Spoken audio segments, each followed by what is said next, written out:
Напсини тарбиялоо. Алла Таала бир аятта пенделерин мындай деп эскертет. Жан иеси эртеңкиге эмне даярдаганын карасынчы. Алладан корккула. Анткени Алла силердин эмне кылып жатканыңардан кабардар. О адамзат, ар дайым жамандыкты каалап турган, напси сага шайтандан да жаман душман экенин билип кой. Шайтан напсиңдин каалоосу менен мойнуңа минип алып, сени Алланын жолунан чыгарып салышы мүмкүн. Напсиң болсо, сени куру кыялдар менен алдап коет. Себеби напси бекапарлыкты, кайдыгерликти жактырат жана өмүрдү жалкоолук менен өткөзүүнү каалайт. Ал дайыма бузук иштерге аралашат, текебердикке түртөт. Эгер напсиңе разы болуп, ага баш ийсең, акыбетиң өтө жаман болот. Напси эч качан жакшылыкка алып барбайт. Напси балелердин башаты. Шайтан үчүн күнөөнүн уюгу болгон напсисин жакшы көргөн киши жаратканды тааный албайт.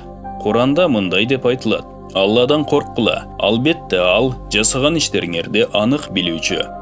Пенде өмүрүн кандай өткөргөнүн, акырет үчүн эмне иш жасаганын ойлосо, ошол нерсе анын жүрөгүнүн тазаланышына себеп болот. Пайгамбарыбыз саллаллаху алейхи вассалам бир сааттык ой жүгүртүү, бир жылдык ибадаттан жакшы деген. Абу Лайс ас-Самаркандинин тафсиринде да ушундай айтылган. Акылдуу кишилер өткөн күнөөлөрүнө тобо кылып, өзүн акыретте тозок отунан куткара турган жана Аллага жакындатуучу иштер туурасында ойлонсун жана аларды аткаруу менен акыретин куткарсын. Максаты жок, аягы белгисиз иштер менен алек болбосун, жаман иштерди таштоого шашылсын. Ар дайым Алланы эстеп, арам иштерден оолак болсун. Напсисинин шариятка жатпаган каалоолорунан качып, ага каршы туруктуулукту сактасын. Напсини тарбиялоо тууралуу улуулардын сөздөрү. Сулайман алейхиссалам пайгамбар мындай деген экен: напсисин тарбиялай алган киши жалгыз өзү бир шаарды багынткан баатырдан да күчтүү.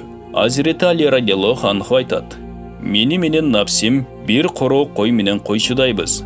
Койчу койдун бир жагын чогултса, экинчи жагы жайылып кете берет. Ким напсисин жеңип, анын каалоолорун тизгиндей алса, ырайым кепинине оролуп, керемет топурагына көмүлөт. Ким жүрөгүндөгү асыл сезимдерди өлтүрсө, каргышталган кепинге оронуп, азап топурагына көмүлөт.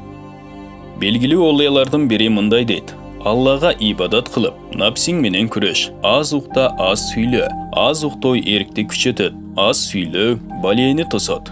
Адамдарга жана башка жандыктарга зыян келтирбөө пендени тилегине жеткирет. Аз тамактануу пендеге напси кумарларын кыйынчылыксыз жеңүүгө шарт түзөт. Ашыкча тоюу жүрөктү мокотуп, адамгерчиликтен четтетет. Аз тамак жүрөктү нурлантат. Ар дайым ток жүрүү пендени Алладан алыстатат. Ошол себептен пайгамбарыбыз саллаллаху алейхи вассалам мындай дейт: жүрөктөрүңөрдү ачкалык менен нурданткыла. Напсиңер менен күрөшүп, аны тарбиялоо үчүн ачкалык жана чаңкоо куралын колдонгула. Ачкалык менен бейиш эшигин капкылоону токтотпогула. Себеби анын сообу жихадтын сообуна тете. Алла үчүн ач болуп, суусагандан өткөн ибадат жок. Ким курсагын үзгүлтүксүз тойгузуп жүрсө, руханий аламга кире албайт, руханий лаззат ала албайт жана ибадаттын даамын сезбейт. Азирети Абу Бакр радиаллаху анху айтат: мусулман болгонумдан бери жараткан эгеме кылган ибадаттан лаззат алыш үчүн эч бир убакта тое тамак жебедим жана канганча суу ичпедим. Себеби көп жеген киши көп ибадат кыла албайт. Пенде кекертегине чейин тоюп алса, дене бою оорлошуп, уйку басат. Муундары бошоп, көп ибадат кылууга ниеттенсе да, кыла албай, колунан уйкудан башка эч нерсе келбей калат. Мындай адам сулаган өлүккө окшойт. Минжахул Абидин аттуу китепте да дал ушундай айтылган. Улукман данышман айтат: уулум, уйкуда жана тамакта чектен ашпа. Себеби көп жеп, көп уктагандар кыямат күнү суракка жаман абалда келишет. Алардын эч кандай жакшы иштери болбойт. Пайгамбарыбыз саллаллаху алейхи вассалам мындай деген: көп жеп, көп ичүү менен жүрөктөрүңөрдү өлтүрбөгүлө. Анткени көп суарылган өсүмдүк тамыры чирип куурап калгандай эле, жүрөк да көп жеп ичүү менен өлөт. Алымдардын кээ бирлери ашказанды жүрөктүн астында кайнаган жана буусун жүрөктү карай үйлөп турган казанга окшотушат.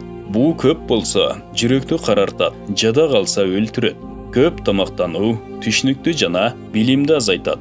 Курсактын чоңдугу эске тутууну начарлатат. Икая. Bir күнү Яхья пайгамбар алейхиссалам шайтанга жолугуп калат. Анын колунда бир канча жүгөн бар эле. Яхия алейхиссалам бул эмне деп сураганда, шайтан бул адамзатка аңчылыкка жараган, чектен чыккан напсинин каалоолору деп жооп берет. Яхия алейхиссалам мунун арасында мага тиешелүүсү да барбы десе, шайтан жок. Сен бир эле жолу кечки тамакты тойо жеп алганыңда намазды сага оорлоштурган элек деп жооп берди. Бул сөз өмүрүндө бир эле жолу тойгондор үчүн айтылууда. Ал эми өмүрүнүн ар бир күнүндө курсагын кампайтып алып, ачкалык эмне экенин билбей туруп, ибадат кылууга аракет жасагандарга эмне деш керек?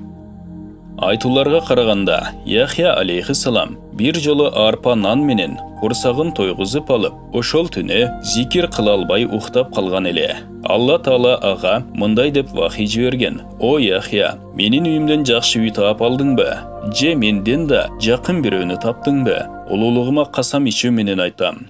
Фирдаус менен тозокту жакындан көрүп салыштыра алсаң, көз жаштын ордуна көзүңөн ириң агып, тигилген кийимдин ордуна темир кийим киймексиң."